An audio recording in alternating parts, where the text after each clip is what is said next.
What is happening, y'all? It's Superlika2 here, and we are now officially 1 week away from the release of Sonic Racing CrossWorlds, at least from the time of me recording this video. And the demo just recently dropped as well, and I gotta say, man, this has got to be the most hype I have been for the release of a racing game. Like, yes, even more so than Mario Kart World. And I will get into detail as to why I say that, but I just want to talk about how great this game is looking to be. Anything new I learn about this game, it's just positive. It's just upside. It's like there hasn't been a single like downside about the game that I have noted or felt ever since I played in the open network test. And I even have a video up on the channel of my initial thoughts playing through it, but I don't think that fully encapsulates how I felt playing the game at the time, because after I finished creating and uploading that video, I just started playing more of it and more of it, like all up until the network test was over, and I just wanted to play more, man. Like, it was such a great experience because it not only just gave me more faith in the game, but it also just made me realize just like how cool racing games can be. Because I'll be honest, the main motivation for me to play racing games is just to play with my friends whenever we get the chance to, or family, which has mainly been Mario Kart for these past like decade or so. Not only do I see Sega put out a Sonic racing game that not only is shaping up to be the best Sonic racing game they've ever created, but for it to actually stand toe-to-toe with Mario Kart World in my eyes truly says something. Now, I'm gonna keep the Mario Kart comparisons to a minimum because I feel like people have already talked about that topic to the point of like, you know, it's starting to get at least a little bit old. I mean, it's gotten to the point where even Sega's in on the joke, which is very funny, and I love that Sega is finally, you know, having more confidence in themselves and is willing to be a bit more petty in that regard. But I just want to focus on why I'm so excited for this game and what it has to offer. So I guess I'll just go into how the game itself feels, which I now have a better grasp of now that the demo is out. And the controls of the game just feel so responsive. It's different from other racers in that when you're drifting, when you're trying to go around the corner, you immediately go into the drift. There's no like delay where you just kind of like sit there for a bit and then you start drifting. No, like you drift immediately, and so that gives you basically full control of what corners you're trying to turn onto, and it just feels so good. Like, the more I play through some of these like first Grand Prix tracks in the demo and just getting the hang of, you know, the different racing routes and whatnot, you can just tell like how this game really wanted to nail down the racing. Like, the only thing I could even say about the controls, or not even the controls, just the feel of the game that's like jank, is like the characters' trick animations. But I mean, that's neither here or there. That's just a personal nitpick of mine. But other than that, the game just feels awesome, man. The tracks are also so much fun to play on.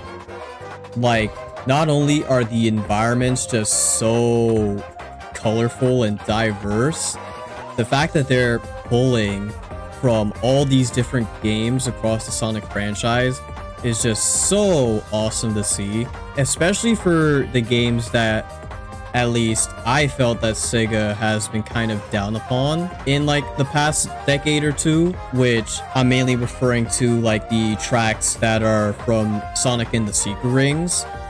Like, I thought they would never even remotely talk about the storybook games after Black Knight and how they perceived it to be a failure. I mean, even people at the time didn't exactly like the game, which that's a discussion for another day because I feel very strongly about those games. They were some of my first Sonic games when I was a kid, so I have a lot of nostalgia for them.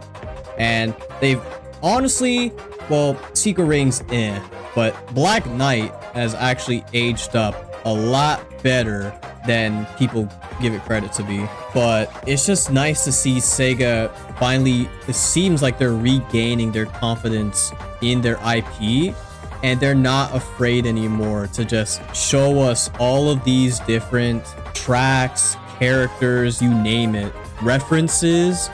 Like, it just kind of fuels this whole like Sonic renaissance that we've been going through over these past like 5 years, I'd like to say.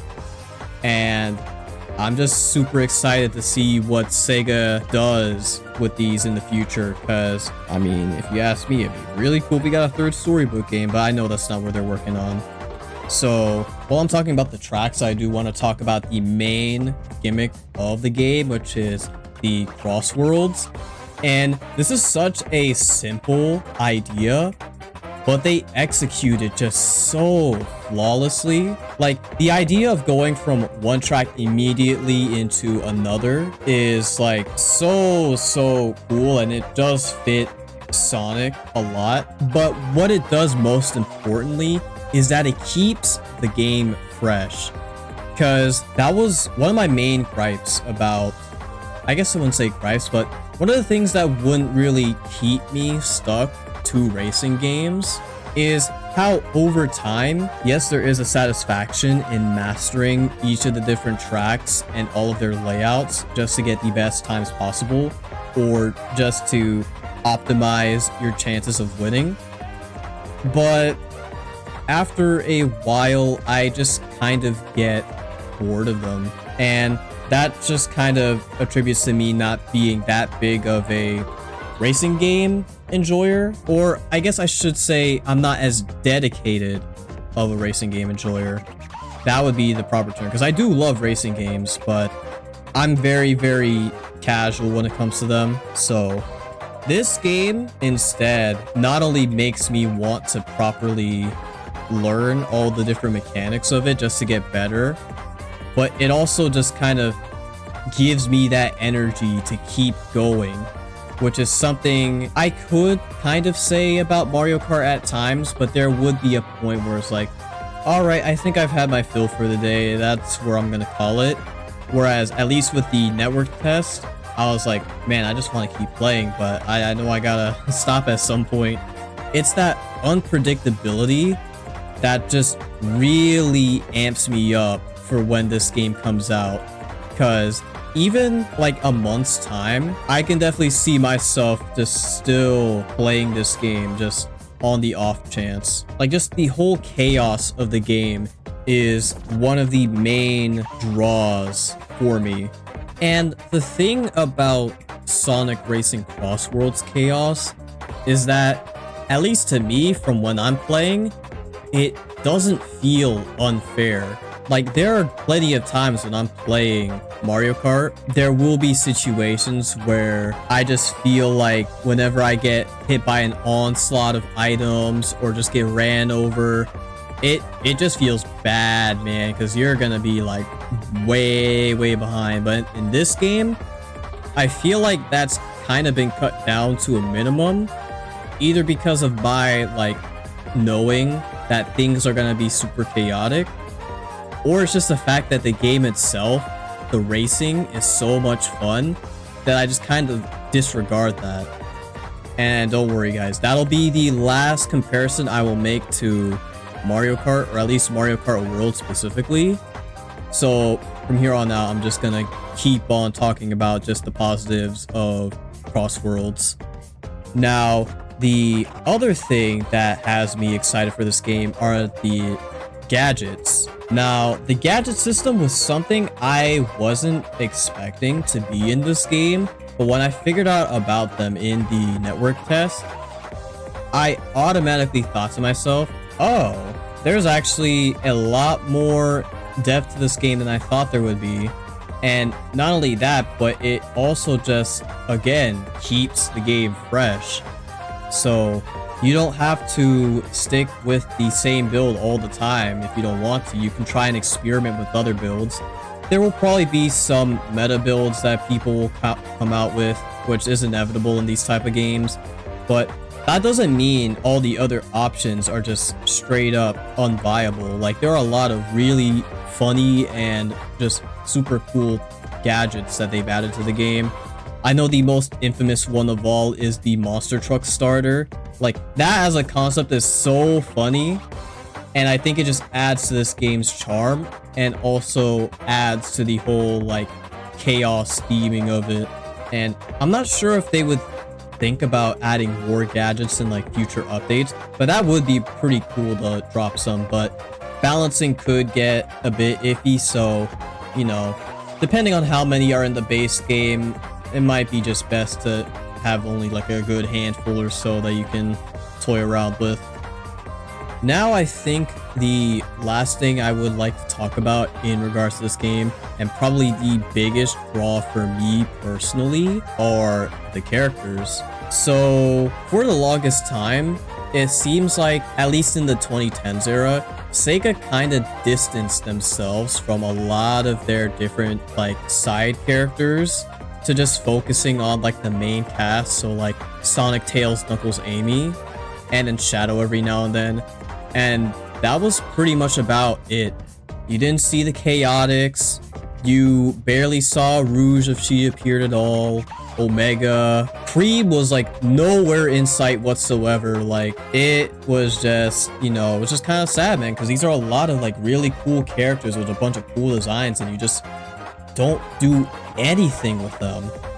So the fact that they're not only taking the time to actually, you know, bring those characters back into the limelight for people to see and recognize again, but just breathing new life into them with all the different rival interactions, it's just so awesome to see as like someone who has always like loved Sonic for its characters and its stories. And it just gives us the chance to see some of these characters interact in situations where they probably never would have interacted to begin with. Like, I think one of the biggest examples right now is Sage and Silver. Like, the few lines of dialogue those two have had together has spawned so much fan art, ideas, concepts of what could happen if Silver had his own game. And it's this type of world building and just character exploration that I really hope Sega leans into in their future titles, because people love these characters, man. They really do, and the hype for CrossWorlds has really shown that.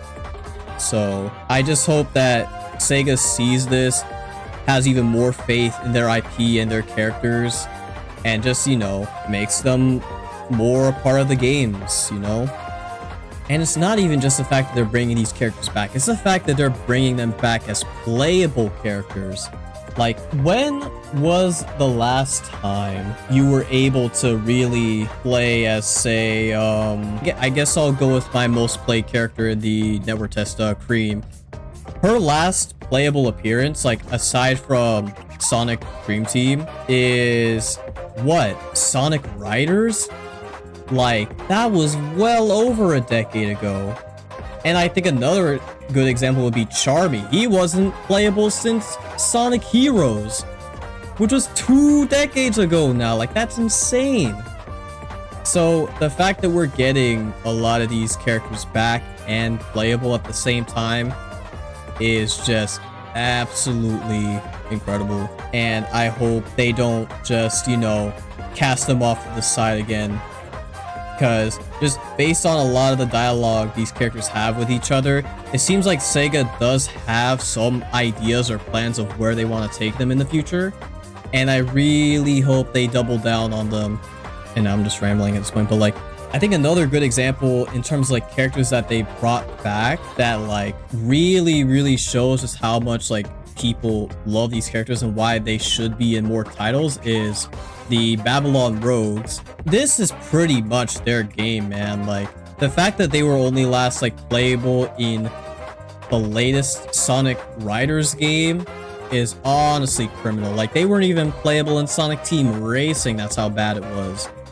But seeing them all back, and especially Jet, like, oh man, it feels so good to see Jet back. Like, Sonic has had his rivals throughout the series, and I know like the primary one right now is like Shadow, but in terms of a character that really matches Sonic's attitude, it's just gotta go to Jet. Like, he feels like a true rival by definition to Sonic, and just hearing him trash talk all the different characters in the roster is just so peak, dude. Like, he's basically what happens when you take Sonic's cockiness to an extreme.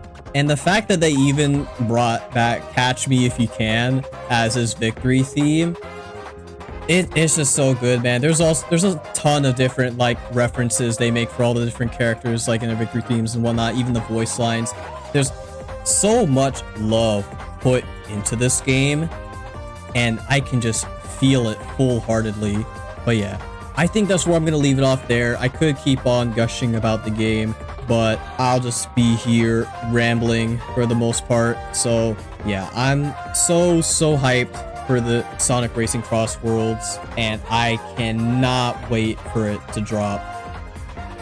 So yeah, let me know if you guys are planning on getting the game yourselves down in the comment section below. Let me know, you know, like what characters you're looking forward to playing, or maybe just like what exactly you're excited for about the game, or maybe even talk about some reservations you still have about the game, because I know a lot of the feedback for the game has been positive, but no doubt the game does have its flaws. So, you know, just let me know all of it, man. It's so good to be a Sonic fan right now. That's really all I can say. So, I hope you guys enjoyed this video. If you did, be sure to leave a like and consider subscribing to the channel. It'd really mean a lot to me, because for sure I am definitely going to be playing this game a lot on the channel, at the very least until Pokemon Legends ZA drops. I mean, even then, past that point, I will be coming back to this game. This is definitely a game I can see myself coming back to and playing more often. So yeah, I hope you guys have a wonderful day, and I will see you all next time. Take care, y'all.